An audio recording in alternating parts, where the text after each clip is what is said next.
Olá você, meu irmão, minha irmã, que bom que você está do outro lado aí, participando conosco.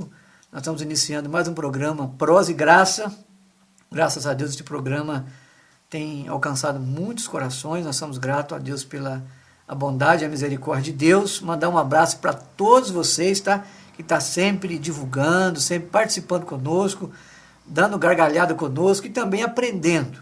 Do meu lado hoje ele está de azul, todo de azul, só faltou o sapato azul e um boné. Beleza, reverendo? Bom demais? Tudo bem.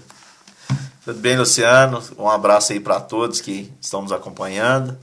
E não deixe aí de acessar se você estiver vendo pelo WhatsApp, receber o link, acesse aí o canal, né? Você vai entrar no linkzinho, vai ser direcionado para o YouTube. Lá você pode se inscrever e ativar o alerta e comentar. A gente precisa da sua participação aí para os programas. Então deixe nos comentários sobre algo que você gostaria de ouvir no nosso programa. Nós vamos estar tratando aqui para a sua edificação. Muito bem, pastor. No último encontro nós falamos sobre projeto. Aconteceu e foi bom. Hoje nós iremos abordar aqui um tema interessante sobre o cristão e o dinheiro no mundo tão materialista, onde nós ouvimos tantos pessoas, podemos dizer, ministros aí, modernos, nem sei falar direito, os coaches, né? Eles ficam sentadinhos, todo mundo, e a galera jovem está bebendo desembolado sobre isso aí. Eu gostaria que o senhor nos ajudasse. Eu gostaria de ler um versículo para nós aqui, está em Hebreus capítulo 13, versículo 5, diz o seguinte: seja a vossa vida sem avareza, contentai-vos com as coisas que tendes. E também o que Jesus disse sobre o cristão lá e sobre o mamon. Lembra? Sobre o dinheiro. O que fazer? Pode ter, pode não ter. E o que é essa avareza? O que é o ponto quando nós passamos a viver escravo, dependente e fascinado pelo money, pelo din-din?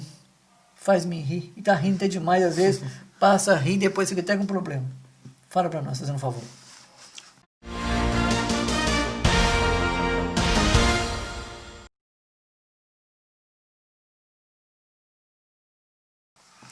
Bom, esse é um tema muito importante, né? Jesus, ele disse que não é possível servirmos a Deus e as riquezas. O texto que você leu, pode repetir, por favor? Hebreus 13, capítulo Leia aí 13, para nós, versículo que ele 5. diz. Seja a vossa vida sem avareza, contentai-vos com as coisas que tendes. Então, aí em Hebreus nós encontramos essa recomendação. Avareza é o quê? É o desejo de ter descontrolado. Pode dizer que é uma pessoa mesquinha? É mesquinho ou não? Não. Uma pessoa mesquinha é uma pessoa egoísta. É uma pessoa que faz conta de tudo. Uma pessoa avarenta, ela pode até ter essas outras características, mas uma pessoa avarenta é aquela pessoa que só quer ganhar e não tem limites para ganhar. Só pensa nela. Só pensa nela. Logicamente, ela vai ser também assim, né? Não é generoso, né? Não é generoso, até porque a gente precisa entender bem essa questão, o que Jesus colocou, porque dá uma impressão, se nós não entendermos bem, dá a impressão de que Jesus estava condenando por completo o ter. E a gente precisa ter algo, né? A gente precisa, claro, nós falamos sobre planos, você precisa planejar o seu futuro financeiro, você precisa planejar o sustento da sua família. Não é pecado você planejar ter uma casa, ter um carro, ter uma segurança financeira. Não é pecado isso. O que é pecado? Pecado é quando eu passo a ser um rico à luz das Escrituras. E um rico à luz das Escrituras não necessariamente tem a ver com a quantidade de dinheiro ou de bens que essa pessoa tem. O que é um rico? O que é uma pessoa que Jesus disse? Não dá para servir a Deus e às riquezas.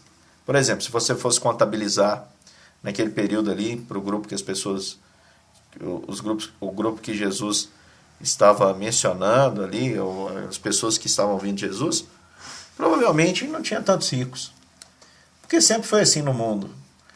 Uma pequena parcela da população detém quase que a totalidade dos bens. Sempre existiu uma desigualdade, né, em termos de ter. Tem gente que tem muito. Então, quando Jesus falava ali para aquelas pessoas, ele estava falando muito mais para as pessoas vigiarem o coração do que propriamente a quantia que eles tinham em bens, em patrimônio e tudo mais. Por que Jesus diz que não se pode servir a Deus e às riquezas? Porque alguém que serve às riquezas, esse é o rico à luz da Bíblia. O rico que a Bíblia condena, à luz das Escrituras, é aquele que coloca a sua confiança nos bens. É aquele que coloca a solução dos seus problemas nos bens materiais. Você falou aí sobre os pregadores coach, né, que tem hoje em dia, e que já emendaram aí, já vieram naquela onda da teologia da prosperidade, e agora vem com essa questão da autoajuda junto. Sempre o homem no centro, né? Sempre o homem no centro. E o objetivo é o quê? É trazer para as pessoas uma mensagem de um evangelho que a Bíblia não traz, que é a ideia justamente oposta de Jesus. Porque Jesus condenou, não dá para servir a Senhor as riquezas, porque se você coloca a sua confiança nas riquezas, por maiores que sejam, elas vão frustrar você. Pois é, E o que essas pessoas hoje dizem, pregam? Pregam o seguinte, olha, o negócio é ter. É muito triste a gente ver o que a igreja se tornou com o passar do tempo, porque antes o que dava espaço a era um espaço de sincera adoração a Deus, né? Os cânticos que eram cantados, as literaturas que eram produzidas, toda a cultura, vamos dizer assim, protestante, evangélica, era uma coisa muito bonita. De uns 20, 30 anos para cá, isso se transformou. Hoje você pega um livro que é escrito, é um livro de autoajuda, as músicas são péssimas, de péssima qualidade, tanto letra quanto melodia e tudo mais. Por quê? Porque o negócio não é agradar a Deus, o negócio é fazer algo que vende. Você pode ver que as músicas desse meio, que virou um mercado também, gospel, eu, por exemplo, quase não escuto, porque realmente não me agrada. Mas, e isso eu não estou generalizando, nós temos excelentes músicos, excelentes cantores, verdadeiros artistas com talentos dados por Deus, e esses muitas vezes se encontram até de maneira independente, porque o que eles fazem de produção não é popular. Agora você pega aí, muitos vão de onda, por exemplo, a palavra agora é noiva, aí sai tudo, porque é noiva que está vendendo, aí as músicas tem tudo noiva, não, tem que pôr noiva nessa música, noiva, agora é leão, agora é chuva, chover, é fogo, porque o negócio é o mercado, né? É esse Deus Mamon que Jesus diz, não dá para servi-lo e ao mesmo tempo agradar ao Deus verdadeiro. Por quê? Porque eles são antagônicos. Porque o Deus Mamon, ele incentiva você a confiar, a colocar toda a sua energia, toda a sua disposição para obter, porque isso, falsamente, ele te ilude dizendo que vai resolver seus problemas.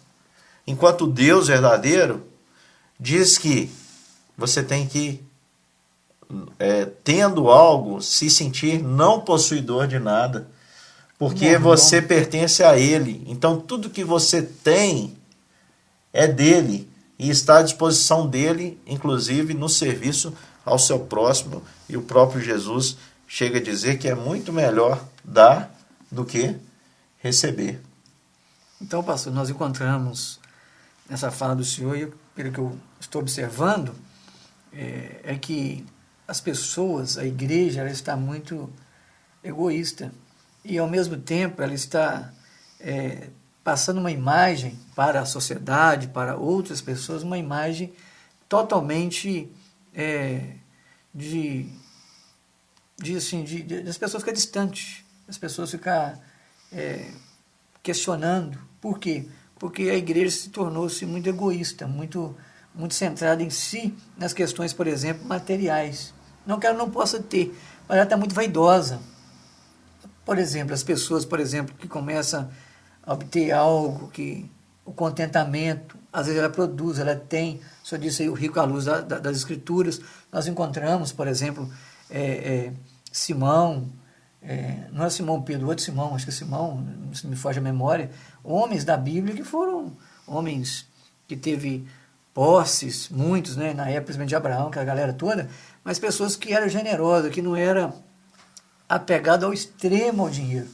Então a igreja está pregando muito isso ao extremo, ao extremismo das questões que o mundo tem falado, que é as questões materiais, do materialismo. Aí passa o quê?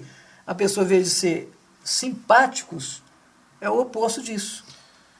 E isso cabe também para pessoas, famílias, sabe? Algumas pessoas simples, mas de repente ela consegue êxito, ela consegue o sucesso. Gospel, por exemplo. O indivíduo, uma vez, nós estávamos na igreja, eu trabalhava na igreja lá de Mutum Preto, e fomos convidar um cantor famoso aí. Ele disse, eu venho, mas tem que ser o som, ele deu a marca que ele queria usar, tem que me buscar no aeroporto, eu tenho que ser esse carro, e no final das contas, mais dinheiro. Eu falei, pode deixar esse cara para um lado. Nós íamos trabalhar no mínimo uns 3 anos para pagar um show do indivíduo. E a galera está comprando, apaixonada, eu choro por causa dele.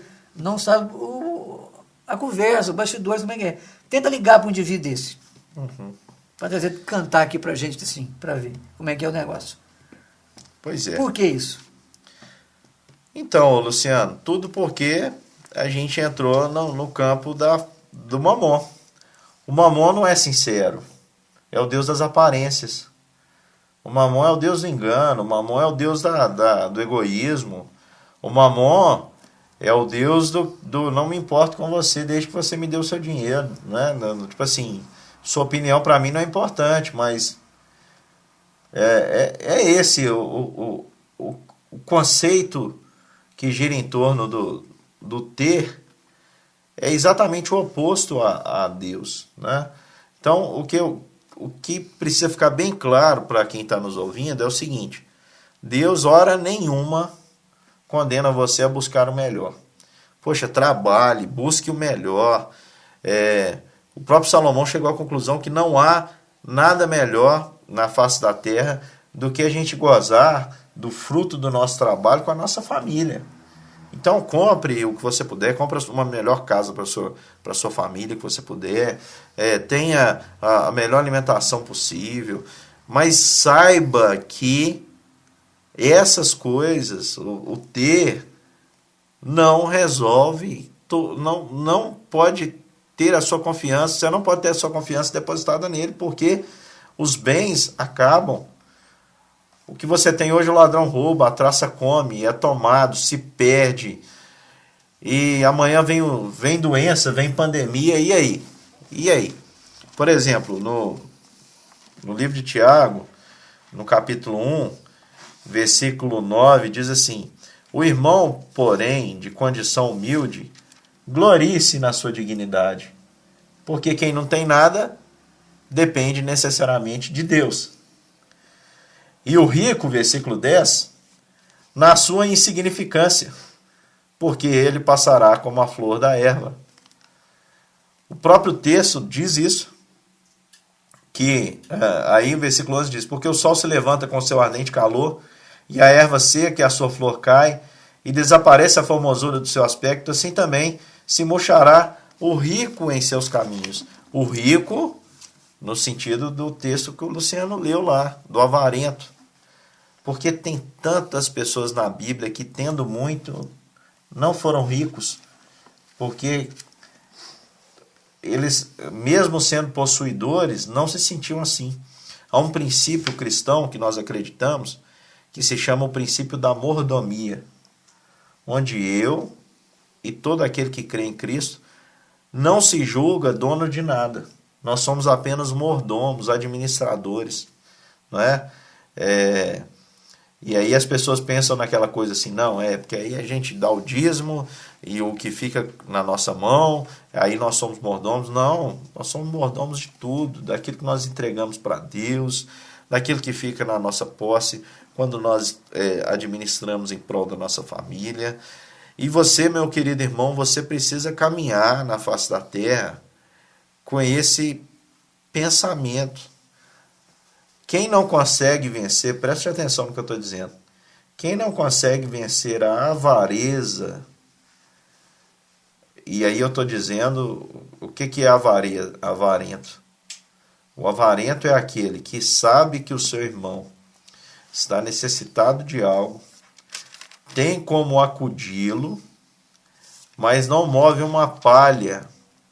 Você é um avarento, se você é assim. Você é um egoísta. O amor de Deus, segundo as Escrituras, não pode permanecer em você. Você não tem esse amor. Porque se você faz isso, você não se parece com Jesus. Eu e você, enquanto caminhamos aqui na face da terra, nós precisamos nos compadecer de quem está ao nosso redor. E entender que tudo o que eu tenho é de Deus. Não só os meus bens, mas o meu tempo, a minha vida, a minha força, a minha energia, o meu intelecto e também os meus problemas, as minhas falhas. Porque uma hora, Luciano, todo mundo vai passar pelo dia que a Bíblia chama de dia mau. E pode ser que naquele dia o produto da oliveira minta, nos campos não haja mantimento. Onde estará a sua alegria? No Senhor, né? Tem que estar no Senhor. Pois muito bem. Pastor, exemplo também da questão aí das finanças e também, o senhor falou sobre o mamon, o dinheiro e o contentamento. Mas, por exemplo, você é uma pessoa, eu já fui, por exemplo, questionado, já fui indagado sobre essa questão. Você está trabalhando. E você tem um trabalho, e às vezes acontece muito isso também dentro da igreja. Estou falando porque eu fui questionado e por muitas pessoas assim. Por exemplo, meu trabalho é 8 horas da manhã até 8 horas da noite. E aí você é interpretado como um camarada fascinado pelo mamon, avarento pelo seu trabalho. Até quando nós podemos fazer esse contraste aí entre o indivíduo que está trabalhando e às vezes ele é muito colocado como, por exemplo, a pessoa reuniu comigo, falou comigo, você está trabalhando demais, você está sendo materialista, você está vivendo uma vida agora presa ao mamon, e eu tinha que sustentar minha família. Por isso que eu estava trabalhando e tenho que trabalhar. Uhum.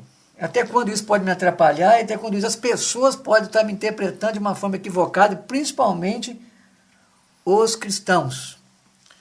Bom, eu vou responder você, mas antes eu vou fazer uma pergunta. Eu tenho certeza que essa pessoa que foi questionar a quantidade de horas que você estava trabalhando no dia, estava precisando de você para alguma coisa, não estava? Estava precisando. Pois é. Então, quem é o mamão na história, né? Eu só quero dizer para você o seguinte, Luciano, que essa questão é uma questão que não pode ser medida. É claro, preste atenção no que eu vou dizer. Tudo tem um limite, meus queridos. Por exemplo, existem coisas muito mais preciosas do que o dinheiro pode comprar. Eu não posso, por exemplo, sacrificar... eu, por exemplo, tenho 2 filhas pequenas. Eu não posso... seria injusto se eu não tivesse nenhum tempo com elas, porque eu só gasto o tempo trabalhando, o tempo todo. Então, isso não é sadio, não é são, não faz bem para mim. Não é? Outra coisa, são pessoas que cometem loucuras, acabam às vezes até expondo colocando a saúde em risco em troca de uma melhor vida financeira. A não ser que essa pessoa esteja muito necessitada, Isso é loucura, é bobeira, não é? E aí é um espaço, por exemplo, quando eu quero ter muito mais do que eu preciso, é a avareza. Eu vejo isso acontecendo sempre. Por exemplo, uma pessoa começou bem e era generosa e tudo, aí depois começou a prosperar na vida.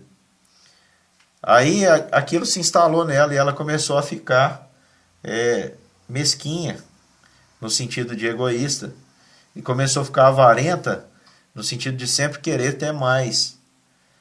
E nunca era o suficiente, porque aquilo, ela pensando em em perder aquilo que tinha, começou a entrar nesse ciclo.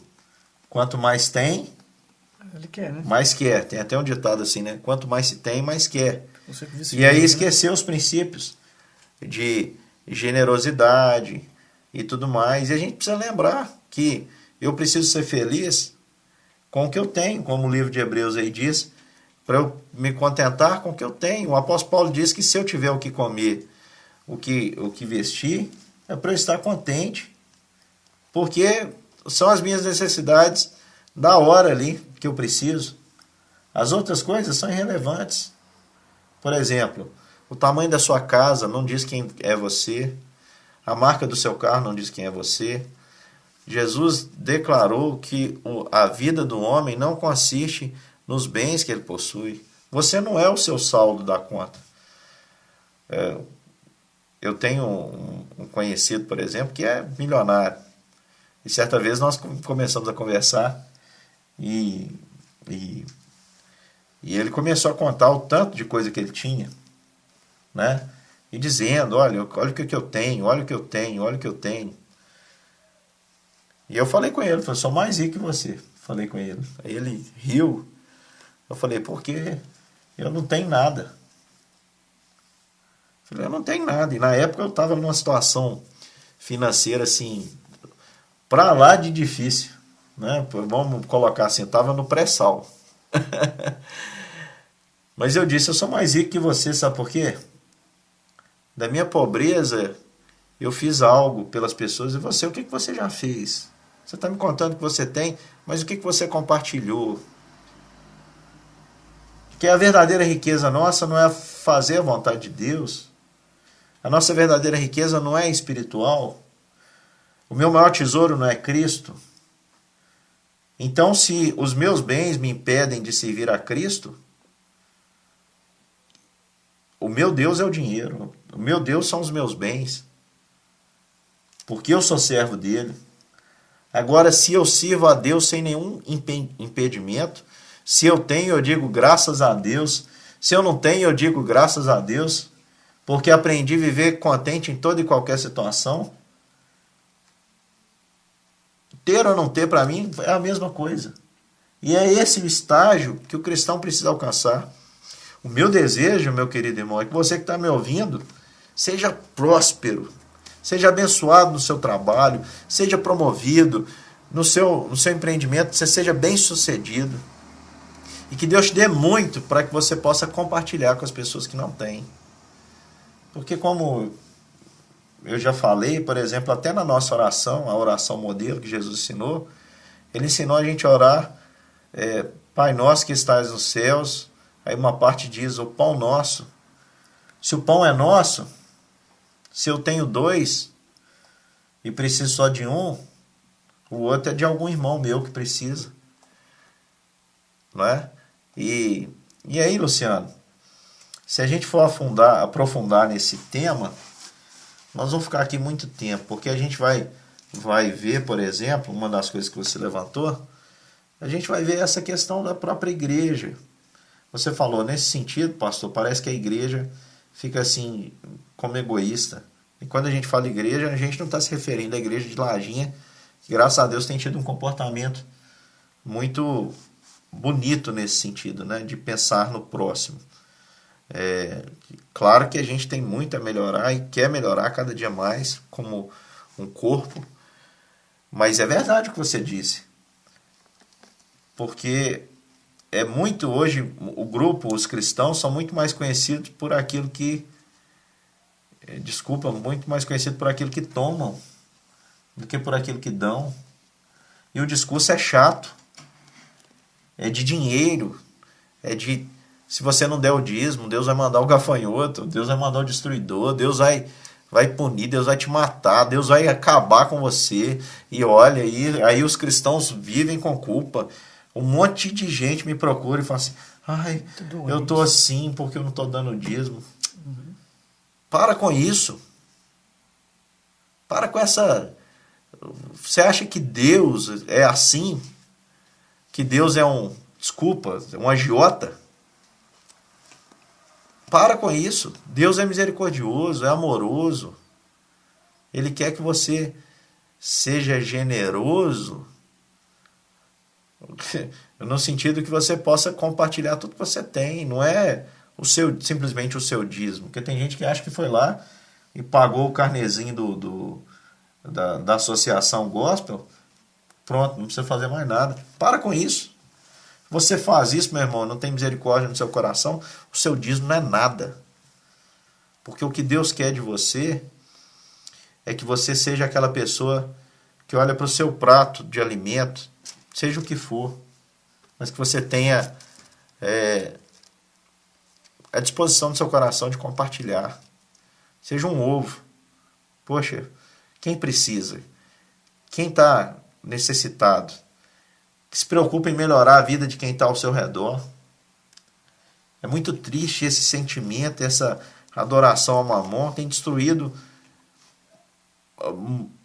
o mundo. Por que a gente não pode dizer o mundo? Essa briga toda que a gente vê, o que está por trás disso? Não é o ter? Que leva necessariamente ao poder? Ilusão. Todos que buscaram isso caíram, foram destruídos. A traça come, o ladrão rouba, mas quem confia no Senhor não passa vexame, não passa vergonha nenhuma. Tem um versículo aqui, pastor, que diz assim: se o irmão ou a irmã estiverem carecidos de roupa e necessitados de alimento cotidiano, e qualquer dentre vós lhe disser, ide em paz, sabe? Uhum. Essas coisas assim, essas pessoas... Aquecer e fartar. Isso. O que a gente encontra muito? Eu vejo que, quando eu falo igreja, de uma forma geral, nós poderíamos somar muito mais na vida das pessoas. Muito mais. Sabe por quê? Imagine quando você está... Eu já passei momentos na minha vida de estar em dificuldade, mas de ser abraçado, por exemplo, nós brincamos bastante dias atrás, aí a galera, o pessoal lá de Pindamonhangaba, mas uma gratidão, por quê? Porque no momento mais difícil... Ele ficou emocionado, viu, gente? Até chorou. Aquela galera, sabe o que fez? É porque a galera esteve junto comigo, me abraçou. Eu precisava de um sapato, que eu estava andando de chinelo, eu chegava e me dava um sapato. Eu precisava da bicicleta, que tudo bem que tinha que andar 20 km, mas melhor de bicicleta que a pé. Naquele momento foi útil. Então, nós podemos fazer isso. A igreja tem que fazer uma casa, o indivíduo está passando, não exploradores, mas pessoas de fato precisam, ela chegar e dizer, nós estamos aqui para fazer. Não dizer, não, vou orar e estou indo embora. Então eu vejo uma igreja muito omissa, eu vejo uma igreja muito fechada pelas questões dos bens dela própria e deixa de compartilhar para as pessoas. E Cristo nunca nos ensinou assim, nunca foi dessa forma. Cristo sempre doou, contribuiu e ajudou, tanto que colocou a sua vida. E quando eu vejo alguns amigos assim conversando, aí... a minha igreja aqui está com R$1 milhão em caixa. Falei, para quê? Jesus vai voltar e vai ficar aí. Né? Não fez nada, né, pastor? Só para ler no final aí, do ano. A gente pode emendar esse programa aqui. Se você não viu, volta lá e vê o programa sobre planejamento. Você pode planejar em como utilizar esse recurso para um bem maior. Ô, Luciano, para terminar, eu vou contar só a história que o próprio Jesus contou. Ele disse que certo homem, uma vez, teve um sucesso enorme na sua lavoura, colheu em abundância, e aí ele colheu tanto que ele pensou assim, o que eu faço? Já sei. Ele não tinha de guardar, então ele decidiu que com aquela colheita ele ia alargar ainda mais os celeiros para poder colher mais e mais. E aí Jesus faz uma pergunta, dizendo, louco, essa noite pedirão a tua alma. E o que tens? E o que tens reservado? Para quem será? Em outras palavras, né, Jesus está perguntando o seguinte: o que você, para quem você viveu? O que você tem é para quem? Qual que é o propósito disso? Então, eu costumo dizer, e fica essa frase aqui: tem tanta gente que é tão pobre, que só tem dinheiro. Eu espero que você não seja um desses, tá? Tem muita coisa mais valiosa do que o dinheiro. Muito bem, pastor, estamos chegando aí ao final de mais um programa que foi edificante.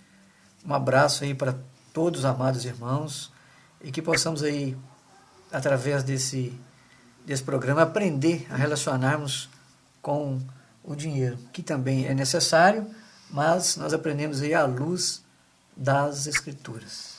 Um abraço, fiquem com Deus.